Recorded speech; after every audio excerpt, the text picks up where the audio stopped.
بسم اللہ الرحمن الرحیم۔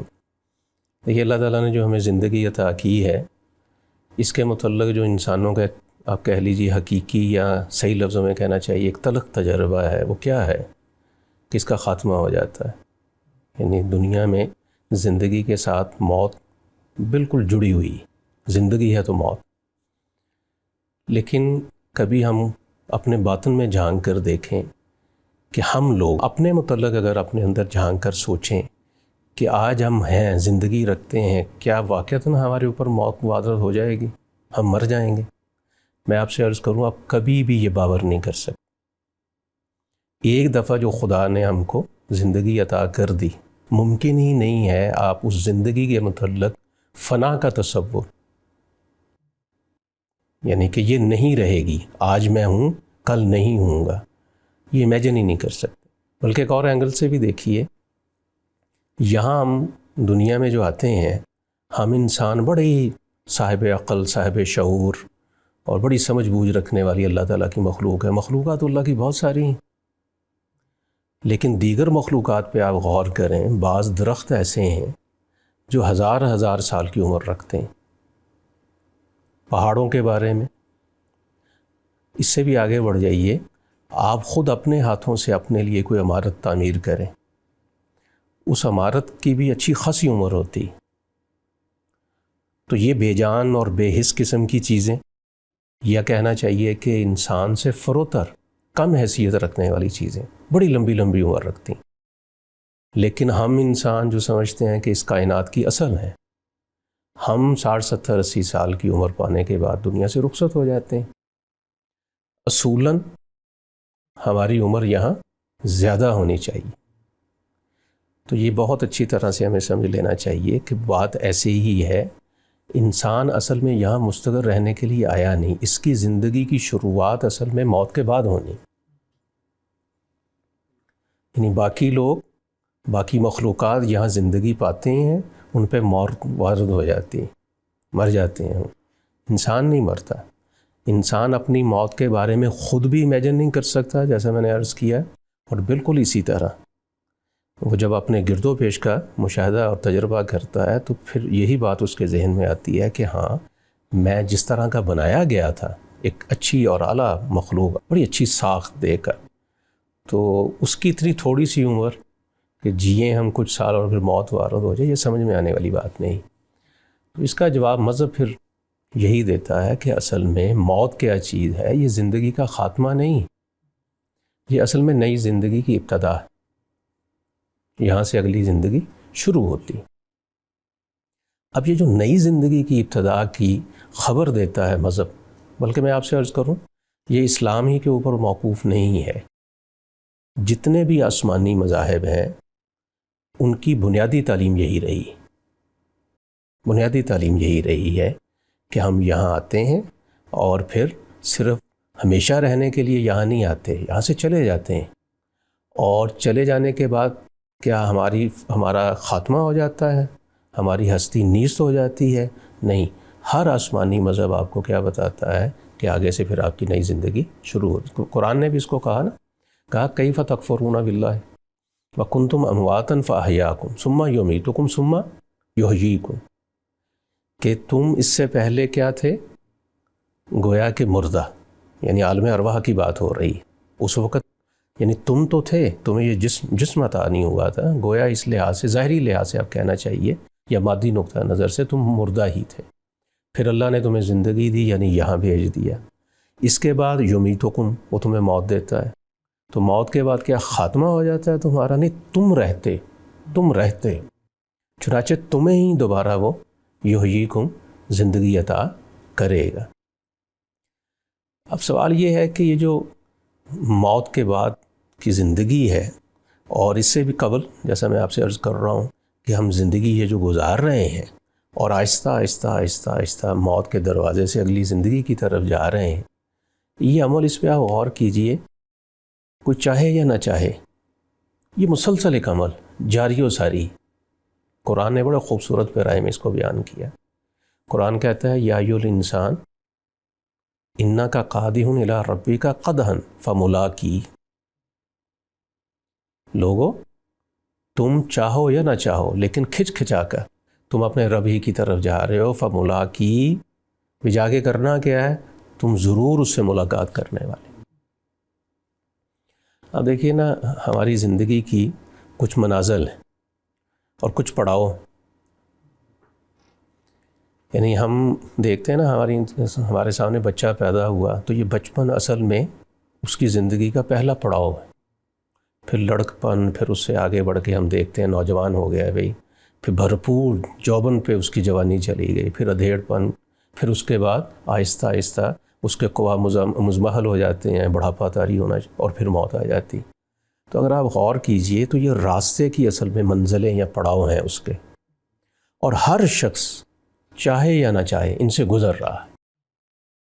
کوئی شخص اگر یہ کہے، اب دیکھیں نا دنیا تو بہت کوشش کرتی ہے کہ اینٹی ایجنگ، بہت ساری ادویہ بھی استعمال کرتی ہیں، لیکن یہ ممکن نہیں ہے۔ اب تھوڑا سا زیادہ سے زیادہ یہ کرتے ہیں، اپنے سفر کو آپ محسوس کرتے ہیں کہ میں نے کچھ سست کر لیا، لیکن آپ بہرحال آگے اگلی منزل کی طرف جا رہے ہوتے ہیں۔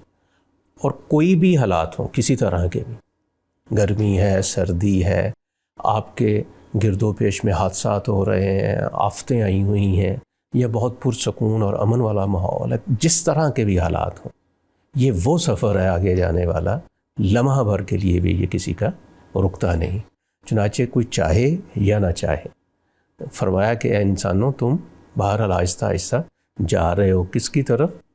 اپنے خدا سے ملاقات کرنے کے لیے تم جا رہے ہو۔ یہ ملاقات کرنے والی جو بات ہے، ہم دیکھتے ہیں انبیاء کے حوالے سے بھی قرآن نے بیان کی نا، یعنی یہ موضوع صرف قرآن کا موضوع نہیں، وہ آیت ہے نا قرآن مجید میں فرمایا کہ یا معاشر الجن والانس الم یأتکم رسل منکم یقصون علیکم آیاتی وینذرونکم لقاء یومکم ھذا، یعنی آخرت میں قیامت کے روز فرشتے جنات اور انسانوں سے مخاطب ہو کر یہ جملہ بولیں گے کہ دنیا میں کیا تمہارے پاس تمہیں میں سے رسول نہیں آئے کیا کرتے ہوئے، تمہیں میری آیتیں پڑھ سناتے ہوئے، اور وَيُنذِرُونَكُمْ لِقَاءَ يَوْمِكُمْ هَذَا، اور اس دن کی جو ملاقات ہے اس کے بارے میں خبردار کرتے ہوئے۔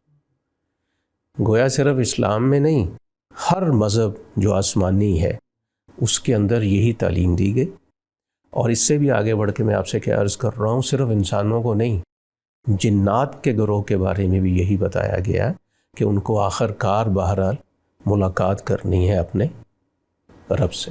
یہاں ایک سوال پیدا ہوتا ہے کہ جب انسان کی تخلیق اصل میں ان مراحل کا یعنی حصہ اس کو لازمی بننا ہے، تخلیق کے بعد موت کا مرحلہ اس کو لازمی طے کرنا ہے، تو ہم یہ کیوں دیکھتے ہیں کہ عمومی رویہ ہے کہ انسان اس ملاقات سے بالکل ناواقف یا غافل نظر آتا ہے، جبکہ اس کا تو اوڑھنا بچھونا ایک طرح سے ہونا چاہیے کہ اسی ملاقات کے بارے میں تیاری۔ اس کی کئی وجوہات ہوتی ہیں، ان میں سے ایک وجہ یہ ہوتی ہے کہ یہ دنیا یہ ایگزسٹ کر رہی ہے اس وقت، ہماری آنکھوں کے سامنے ہے، حسی طور پر ہم اس کو محسوس کر سکتے ہیں، تجربے میں ہے نا ہماری۔ اور دوسری بات، رنگینیاں رعنائیاں، اس کی جو رونقیں ہیں وہ بھی ہم دیکھ رہے ہیں ساری چیزیں۔ تو اگر آپ کو ان ساری چیزوں سے نکال کر یہ کہا جائے کہ تمہیں لے جائیں گے ہم اس دنیا کی طرف جو بھی تم نے دیکھی نہیں، اندیکھی، تو اگر اس اندیکھی دنیا کے اوپر حقیقی یقین آپ کا ابھی پیدا نہیں ہوا، آپ بھی گھبرا جائیں، آپ نہیں جانا چاہیں گے۔ اور دوسری وجہ آپ کے اندر پائی جانے والی جو خواہشات، تیسری وجہ نقد لینے کا جو ایک آپ کے ہاں دائیہ ہے، آپ کہتے ہیں یہاں تو سب کچھ مجھے مل رہا ہے، یہاں پودا لگاتا ہوں، یہاں تناور درخت ہو جاتا ہے، یہاں میں انویسٹ کرتا ہوں، یہاں سے مجھے پروفٹ آنا شروع ہو جاتا ہے، فوراً رزلٹ۔ آخرت کے حوالے سے اگر آپ سوچیں وہ سارا ہی ادھار ہے، تو ترجیح تو آدمی پھر ہمیشہ نقد ہی کو دیتا ہے۔ تو اس طرح کی کئی وجوہات ہوتی ہیں کہ آدمی عقیدے کے لحاظ سے جاننے کے باوجود کہ اس کو یہاں سے جانا ہے اور خدا سے ملاقات کرنی۔ اب دیکھیے نا، اس کو ایک اور اینگل سے بھی اللہ تعالیٰ نے بیان کیا، فرمایا فمن کان یرجو لقاء ربہ فلیعمل عملا صالحا، بھی اگر تو تم کو واقعتاً توقع ہے کہ اللہ سے ملاقات ہونی ہے، یعنی ایک ہے نا عقیدہ ہے آپ کا آپ نے بزرگوں سے سن رکھا ہے یا کتابوں میں پڑھ رکھا ہے، چنانچہ آپ مانتے ہیں کہ مرنے کے بعد اللہ سے ملاقات ہونی، یہ ہے عقیدے کی بات نہیں۔ اگر حقیقتاً تم امید رکھتے ہو کہ ایک دن تم کو خدا کے حضور کھڑے ہونا ہے، جواب دہی ہے، پیشی ہے، وہاں حاضری ہے، تو فرمایا فَلْيَعْمَلْ عَمَلًا صَالِحًا، تو پھر ہونا کیا چاہیے؟ کچھ کرو نا، پھر تیاری کرو، پھر کام کرو کچھ نہ کچھ۔ تم جو اچھے کام نہیں کر رہے، اس کا مطلب یہ ہے کہ تمہارے ہاں اللہ کی ملاقات محض عقیدے کے طور پہ پائی جاتی ہے، یہ والا تصور۔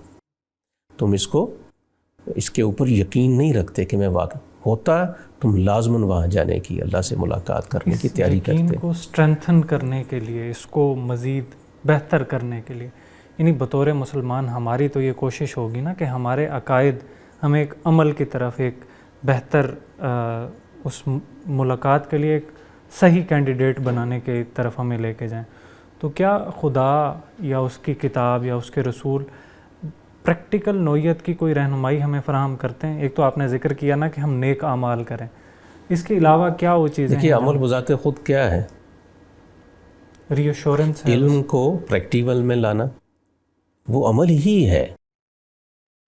اس کے بعد پھر دوسری چیز کیا ہوتی ہے؟ یہ یقین کہ یہ جو میں کچھ کر رہا ہوں محنت، یہ نتیجہ خیز ہوگی، اس کا میں اجر پاؤں۔ اس کو بھی قرآن کی جگہ بیان کیا ہے نا، کہا جو اللہ سے ملاقات کے متمنی ہیں فَإِنَّا أَجَلَ اللَّهِ لَآتٍ وَهُوَ السَّمِيعُ الْعَلِيمُ، تو وہ مطمئن رہیں کہ لازماً اللہ سے ملاقات ہونی ہے، اور یہ بھی ذہن میں رکھیں وہ سمیع بھی ہے، علیم بھی ہے، جو کچھ تم کہو گے وہ سن رہا ہے، جو عمل بھی کرو گے اس کے علم میں ہوگا۔ اب اس سے کیا معلوم ہوا؟ دو باتیں ہمارے سامنے آ گئیں ان دونوں آیتوں کی روشنی میں۔ ایک یہ کہ اگر مجھے واقعتاً یقین ہے خدا سے ملاقات کا، تو یہ ہو نہیں سکتا کہ میں اس کے لیے تیاری نہ کروں، میں ضرور اس کے لیے کچھ نہ کچھ محنت کروں گا، اور اس محنت کے بعد پھر ذہن میں میرے یہ ایمان ہوگا، پورا ایقان ہوگا کہ اللہ میرے ایک ایک عمل سے واقف ہے۔ چنانچہ جب میں اس کے حضور پیش ہو جاؤں گا تو وہ وہاں کا ماحول جیسا قرآن کی جگہ بیان کیا، استقبال کرنے والا ماحول ہوگا، مبارک، سلامت، اور یہ وہ اس طرح کی ساری چیز۔ لیکن فرض کیجئے اس سے اگر معاملہ الٹ ہے، ایک شخص ہے اس نے درکار تیاری جو ہے وہ نہیں کر رکھی، وہ کبھی بھی اللہ سے ملاقات نہیں کرنا چاہتا۔ بھئی باپ نے بچے کو کچھ روپے دیے ہیں اور کہا اچھا بھی اسے کسی کام میں لگاؤ، اور وہ ضائع کر بیٹھا ہے، تو اب وہ باپ کا سامنا کرنے سے، آنکھوں میں آنکھیں ڈالنے سے جان بچاتا ہے نا اپنی، ہاں، اس کے اندر وہ حوصلہ ہی نہیں ہوتا۔ تو بالکل یہی معاملہ ہمارا ہے، ایک شخص ملاقات کا متمنی بھی ہے، اور اس کے لیے اس نے جو تیاری چاہیے وہ بھی خوب کر رکھی ہے۔ اس کے ہاں کنی کترانا، جان بچانا، پہلو تہی کرنا، یہ تو بہت دور کی بات، وہ تو متمنی ہوتا ہے، شوق اور ذوق ہوتا ہے اس کا کہ میں اللہ سے جلد از جلد ملاقات کروں، اس لیے کہ اسے وہاں وہ سب کچھ نظر آ رہا ہوتا ہے جو یہاں نہیں ہوتا۔ یعنی دنیا میں پائی جانے والی، اب آپ کو نا کئی حدیثوں میں اور بعض آیتوں میں بھی یہ لفظ استعمال ہوگا کہ دنیا اور جو کچھ اس میں ہے، یعنی دنیا اپنی تمام نعمتوں کے ساتھ اس آخرت کے مقابلے میں کچھ بھی نہیں۔ تو جس شخص کو یہ یقین اور اس نے خوب تیاری کر رکھی ہے، اور وہ اس بات سے بھی واقف ہے کہ جب میں اللہ سے ملاقات کروں گا تو میرے ان عملوں کی، جو ٹوٹے پھوٹے میرے عمل ہیں، تو اللہ کے حضور جب میں پیش ہوں گا تو یہ نتیجہ دیں گے، ثمر بار ہوں گے، تو وہ پھر یہاں نہیں کھڑا ہوتا کہ وہ جان بچائے، وہ شوق رکھتا ہے کہ کب میری آنکھ بند ہو اور اللہ سے ملاقات۔ تو رضوان صاحب یہ بتائیے گا کہ یہ جانتے ہوئے کہ اللہ سے ملاقات ہوگی انسان تیاری نہیں کرتا، اس کی کیا وجوہات ہوتی ہیں؟ اور اگر یہ جان بھی رہا ہوتا ہے کہ میری ملاقات ہوگی، وہ پھر بھی گناہ کر بیٹھتا ہے اور کرتا رہتا ہے، تو یہ کیا رویہ ہے انسان کا؟ دیکھیے جاننے کے باوجود گناہ کر بیٹھنا، یہ کر بیٹھنا جو ہے نا، اگر اس کے جو محرکات ہیں وہ ہوں نیچرل، کہ جس کی وجہ سے آپ کبھی بھول کے اور کبھی اپنی خواہشات سے مغلوب ہو کر کچھ غلط کر بیٹھتے ہیں، اگر تو پیچھے محرکات یہ ہیں تو یہ قابل علاج ہوتے ہیں. یہ امکان پورا ہوتا ہے کہ آپ کل کو ان چیزوں کو آپ سدھار لیں گے اور آپ تیاری کرنی شروع کر دیں گے. لیکن اگر اس کے پیچھے ہے سرکشی کا رویہ، استکبار اور تکبر آڑے آ رہا ہے، یا آپ اس دنیا کے آپ سمجھ لیجئے استعمال کرنے والے نہیں، اس کے پجاری ہو گئے. یہ حدیث کے لفظ میں بول رہا ہوں. نبی صلی اللہ علیہ وسلم نے ایک جگہ ارشاد فرمایا نا، انہوں نے فرمایا لعن عبد الدینار و عبد الدرہم. دینار و درہم کی بندگی بھی کرتے ہیں نا لوگ. تو جب آپ دنیا کے اس طرح بندے بن جائیں، یا تکبر آپ کے ہاں پیدا ہو جائے، خدا کے آگے سرکش ہو جائے، یا اس طرح کے ہو جائیں کہ گویا دنیا آپ کے لیے خدا کی حیثیت اختیار کر گئی ہے، اب آپ جو آخرت کی تیاری نہیں کریں گے نا، یہ ان وجوہات کی بنیاد پہ، یہ میں آپ سے عرض کر رہا ہوں، یہ بہت مشکل ہوتا ہے کہ آپ تیاری کرنی شروع کر دیں. ہم نے تو اکثر یہ دیکھا کہ معاملات ایسے ہی چلتے چلتے اس کی آنکھ بند ہو جاتی. بلکہ ایک میرے سننے میں بات آئی تھی کہ ایک شخص اچھے کاروباری تھے، بہت پیسہ انہوں نے بنایا، تو جب ان کے اوپر نزع کی کیفیت آ رہی ہوئی تو انہوں نے اپنے بچوں کو قریب بلایا. تو اب بچے قریب ہوئے کہ یہ کوئی نصیحت کریں گے اچھی بات کی، تو انہوں نے کہا جی وہ چابیاں دکان کی وہاں پڑی ہیں، صبح ٹائم پہ دکان کھول لینا جا کے. گویا کہ اس قدر غلبہ ہے دنیا داری کا کہ موت کا وقت نہیں، نزع کی کیفیت وہ بھی اس رویے سے اور ان کے طرز عمل سے ان کو نکال نہیں پا رہا. تو میں عرض کر رہا ہوں کہ اگر تو محض سستی، کوتاہی ہے، لغزش ہے، نسیان ہے، اس طرح کی وجوہات ہوں تو اس میں تھوڑی سی نصیحت ہو جائے، کانوں میں پڑ جائے، اچھی بات، آدمی کو خیال ہو جاتا ہے، دھیان لگ جاتا ہے آخرت کی طرف، وہ تیاری کرتا ہے. لیکن اگر اس کی وجوہات یا بیماریاں بہت بڑی ہیں تو میں یہ نہیں کہہ رہا کہ ناممکن ہوتا ہے، ناممکن تو کوئی چیز نہیں ہوتی، لیکن پھر بہت مشکل ہو جاتا ہے اس کے لیے اس طرف آنا. یعنی آپ کے کہنے کا یہ مطلب ہے کہ یہ جو انسان کا رویہ ہے یہ فطری ہے. بے شک انسان کو کوشش اور محنت کرنی چاہیے کہ وہ گناہ سے بچے، برے کام سے بچے، نادانستہ طور پر یا جانتے ہوئے جیسے بھی ہے. لیکن اگر وہ پھر بھی کر بیٹھتا ہے تو اسے اللہ کی طرف رجوع کرنا چاہیے، اور اس چیز کا خیال اور احتیاط کرنی چاہیے کہ وہ سرکشی کی طرف نہ جائے. یعنی کہ جب تک اسے ریگریٹ ہے اس بات کا کہ میں نے جو بھی کیا it was totally wrong, it was not acceptable, اللہ کی جو عدالت لگے گی اس میں قابل قبول نہیں ہے. اگر وہ یہ چیز جانتے، اس کو اس چیز کا احساس ہو رہا ہے تو یہ ایک اچھی علامت ہے. نہیں، یہ تو ایمان ہے نا. ہاں، یعنی کسی آدمی کا غلطی کر کے اس احساس میں مبتلا ہو جانا کہ میں غلط کر رہا ہوں، یہ میں آپ سے عرض کروں یہ بہت برکت والا پہلو ہے اس کی زندگی میں. گویا کہ مریض لا علاج نہیں ہے، وہاں ندامت ہے، شرمساری ہے، ایک احساس پایا جاتا ہے کچھ غلط ہو گیا، کیونکہ یہ احساس ہی ہے جو اس کو ٹھیک جگہ لے کر آتا ہے. اور دوسری بات جو آپ نے لفظ استعمال کیا نا، کوشش کرنا، اس کوشش کے مبہم لفظ کو بھی سمجھ لینا چاہیے. عام طور پہ خیال یہ ہوتا ہے کہ کوشش کرنے کا مطلب یہ ہے کہ میں ٹھیک ہے کچھ کر ہی رہا ہوں نا. نہیں، کوشش کا مطلب یہ ہے جیسے کسی آدمی کو فرض کیجئے پڑھائی میں یا کاروبار میں اس کے لیے یہ لفظ استعمال کروں، یہ بڑی کوشش کرتا ہے، تو اس کوشش کا ایک خاص مفہوم ہوتا ہے کہ اس نے شب و روز لگا رکھا ہے. اس سے کچھ غلطیاں بھی ہو جاتی ہیں، لیکن اوور آل جو اس کی زندگی کا مقصد ہے نا، وہ یہ کاروبار یا تعلیم ہی ہے، اور اس کے لیے یہ بھرپور سٹرگل کر رہا ہے. یہ ہے کوشش کا اصل مفہوم.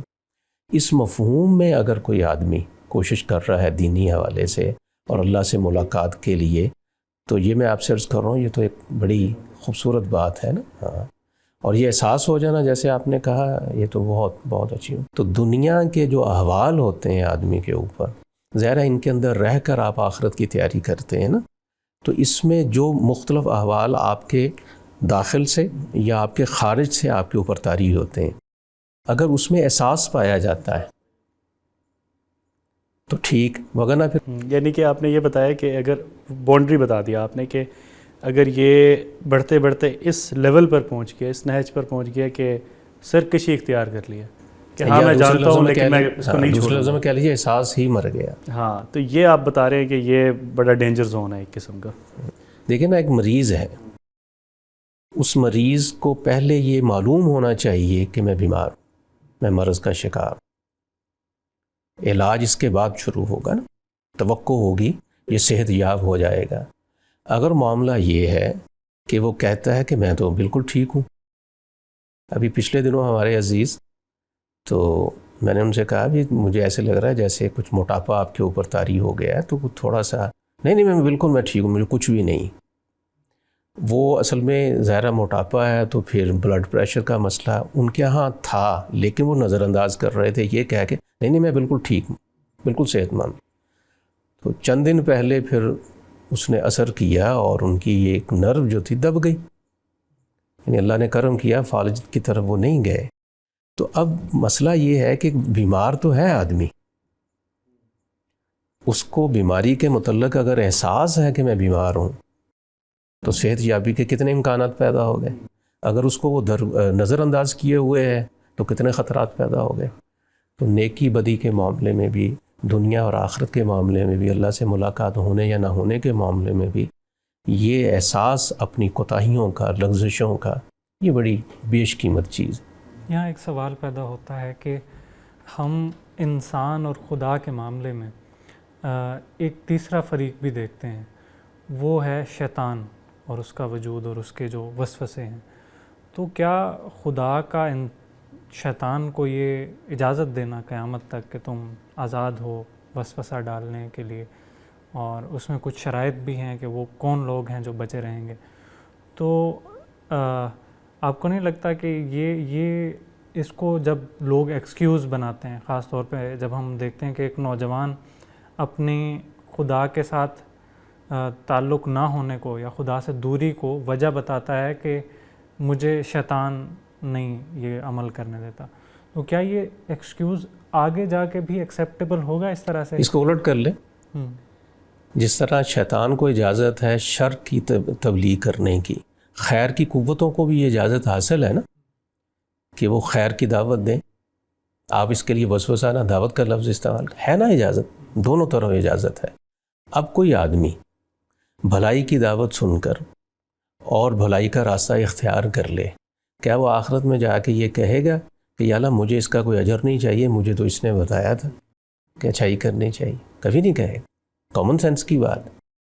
اس لیے کہ یہ دونوں کہنے والے ہیں، ایک شر کی دعوت کی طرف اور ایک بھلائی کی دعوت کی طرف بلانے والا ہے.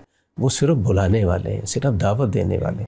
جب آپ جاتے ہیں آپ خود جاتے ہیں پورے شعور کے ساتھ، اور جو اللہ نے آپ کو ارادہ اختیار دے رکھا ہے اس کو استعمال کرنے کے بعد پوری آزادی سے جاتے. جہاں یہ آزادی ختم ہو جائے، فرض کیجئے کوئی آدمی شیطان کا چیلا آپ کو گھسیٹ کے لے جائے، تو اس میں آپ کا کوئی مواخذہ نہیں ہے. یہاں آپ یہ کہہ سکتے ہیں کہ یا اللہ مجھے تو وہ پکڑ کے گن پوائنٹ پہ لے گئے، یہ بات ٹھیک. لیکن اگر تو انہوں نے صرف آپ کے کان میں پھونکا تھا، چلیں بھی وہیں گئے تو آپ اپنی مرضی سے، تو جہاں آپ کی مرضی ارادہ اختیار شروع ہوا وہاں مواخذہ بھی شروع ہو گیا. اس لیے یہ ایکسکیوز کرنا تو یہ اصل میں اپنے آپ کو دھوکہ دینا ہے. خدا سے ملاقات کیا بہت آسان ہے؟ کیونکہ ہمارے ہاں بہت زیادہ مذہبی حوالے سے بھی، تقویٰ کے حوالے سے بھی کچھ لوگ بہت اونچی سطح پہ ٹھہرے ہوتے ہیں، یعنی جن کا تقویٰ بہت زیادہ ہوتا ہے. ہم دیکھتے ہیں بہت نیک لوگوں کے ساتھ ہمارا انٹریکشن ہوتا ہے، اور اسی طرح دوسری نہج پہ بھی لوگ ٹھہرے ہوتے ہیں، بہت برے لوگ بھی ہوتے ہیں.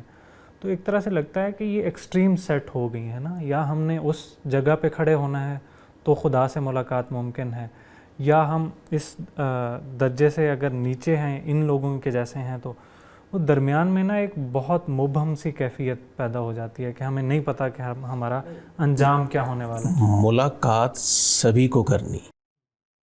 یہ بھی آیت میں نے آپ کے سامنے پڑھی نا، یا ایھا الانسان انک قادر الی ربک قدرا فملاقی. ہر آدمی کو ملاقات کرنی ہے، چاہے اس نے تیاری کر رکھی ہے چاہے نہیں کر رکھی. پہلے تو یہ بات کلیئر ہونی چاہیے، ملاقات سب کی ہونی. سوال یہ ہے اچھی ہونی ہے کہ بری ہونی.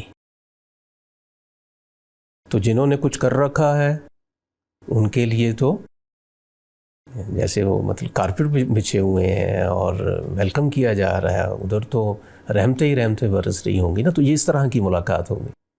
اور دوسری طرف وبال ہی ہے اور اللہ کا قہر ٹوٹتا، اس کا غضب بھڑکتا ہوا نظر آ رہا ہوگا. پہلی بات تو یہ کہ ملاقات تو سبھی کو کرنی ہے. دوسری بات یہ کہ اس میں ایسے ہی ہوتا ہے ہر کام میں، دو انتہائی نقطہ نظر بھی پیدا ہو جاتے ہیں، یا آپ کہہ لیجئے صحیح لفظوں میں طرز عمل، اور بیچ کے لوگ بھی ہوتے ہیں.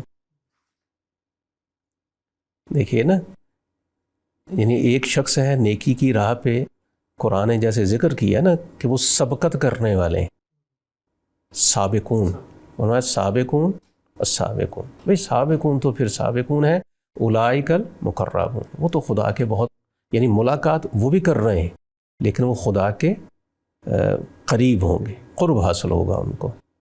تو ملاقات یہ نہیں کریں گے. یہ دوسری ایکسٹریم جو ہے فرعون زدہ لوگوں کی، وہ بھی جائیں گے، سرکش لوگ بھی جائیں گے، بے عمل بھی جائیں گے، وہ بھی ملاقات کریں.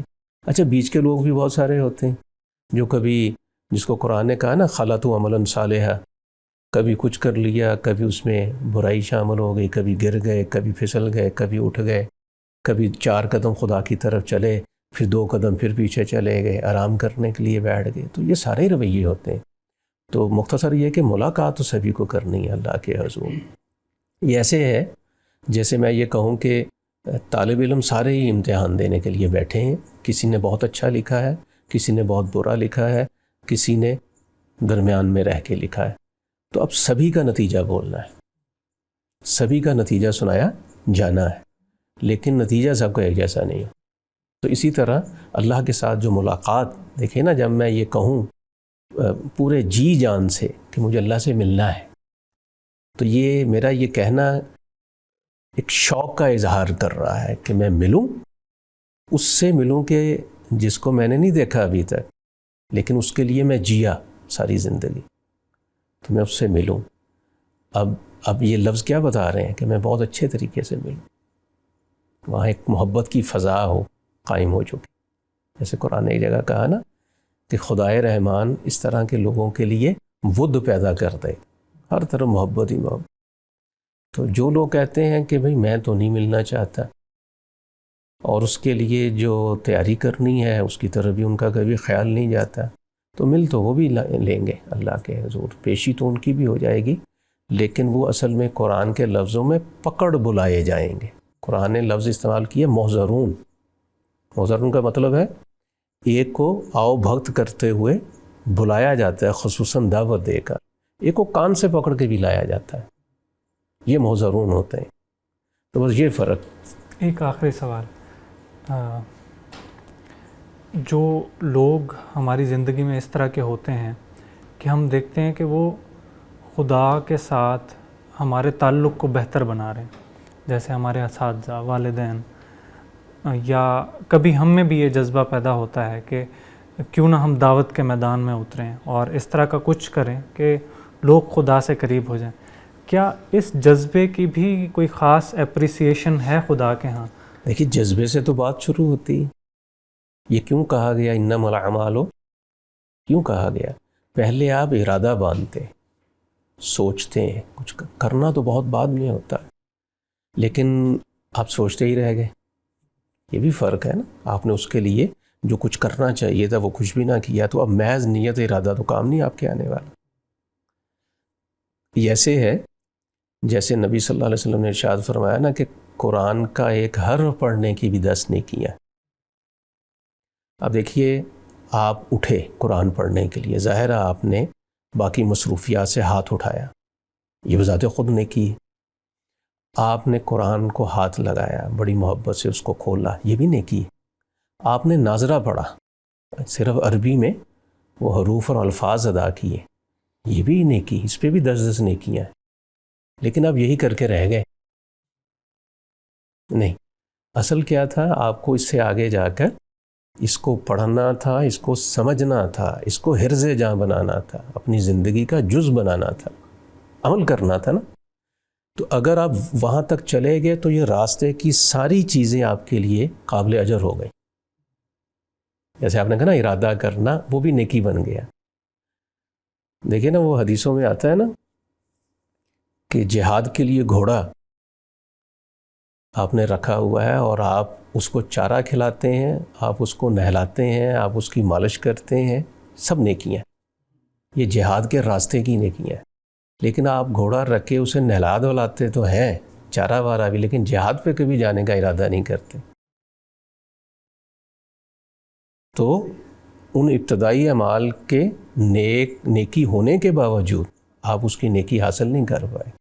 تو بالکل اسی اصول کے اوپر اچھا جذبہ جو آپ کے ہاں پیدا ہوتا ہے اور آپ ارادہ باندھ لیتے ہیں، اللہ کے ہاں اصل میں آپ کے دیکھا یوں جا رہا ہے کہ آپ نے ابتدا کر دی ہے اللہ سے ملاقات کی تیاری کرنے کی طرف۔ پھر ظاہر ہے کہ جب آپ آگے بڑھتے ہیں تو حالات کی گرمی سردی اور مصائب اور مسائل یہ اثر انداز ہوتے ہیں، آدمی کبھی سست ہو جاتا ہے، کبھی چست ہو جاتا ہے۔ یہ تو انسانی آپ سمجھ لیجیے کمزوریاں ہیں، اللہ تعالیٰ ہمارے بڑا رحمان ہے، رحیم ہے، وہ ان کا لحاظ کر کے ہی ہمارے ساتھ معاملہ کریں۔ اچھا، آپ نے بہت اچھی بات کی ہے کہ انسان جو ہے صرف سوچ لے اور آگے کوئی سٹیپ نہ لے، اس کو جو ہے آگے سٹیپ لینا چاہیے۔